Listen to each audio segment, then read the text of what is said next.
had a weird dream this morning.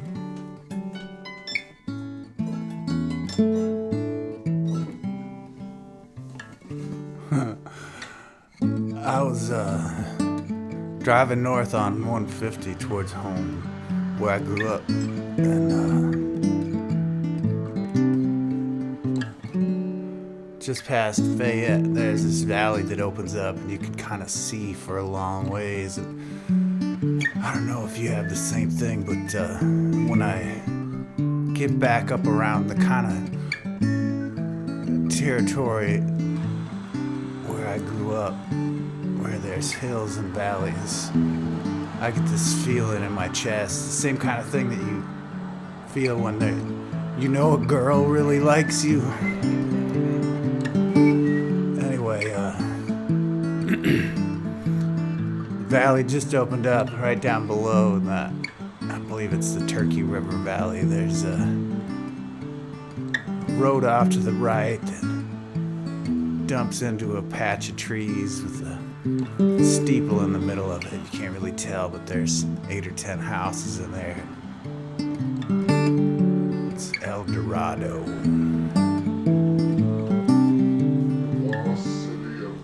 And walking backwards down the gravel shoulder with his thumb sticking out was a sunburned towhead kid in a faded out brown zip-up hoodie that was zipped all the way down, wearing one of those t-shirts that looks like a tuxedo. And so I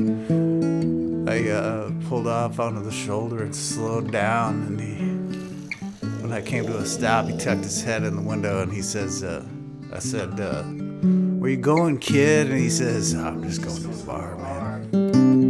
I said, "Get in. Let's go." And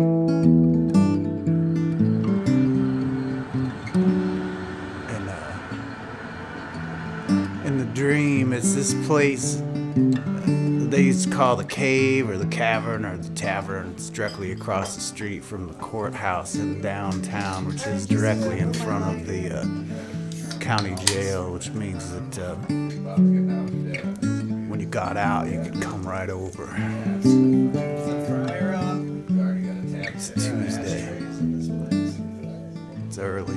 There's about 8 people in there, and we walk down the 3 steps into the place, and everybody knows me, and the kid pours into the room right behind me. It's one of those deals where air kind of goes out of the place. And he stuck his arms out and he goes, "It wasn't me, man." And everybody kind of laughs. And while he's got everybody's attention, he says, "Buy me a drink and I'll tell you a song about life before this tribulation came on.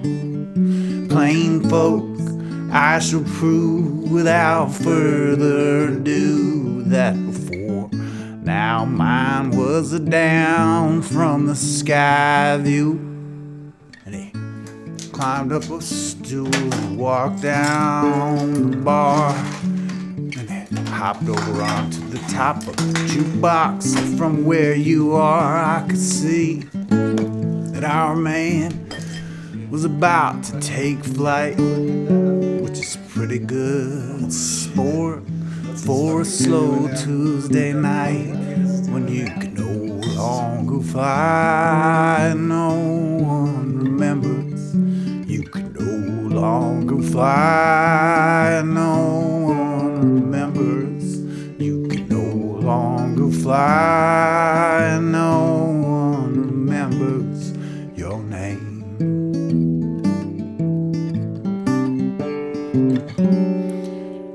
There he was up on top of the jukebox on his way down the bar. He had stolen Lois's vodka tonic in one of those square rocks glasses with a thick bottom. He is holding that thing out in front of himself, sticking one of his legs out behind himself, kind of teetering up there.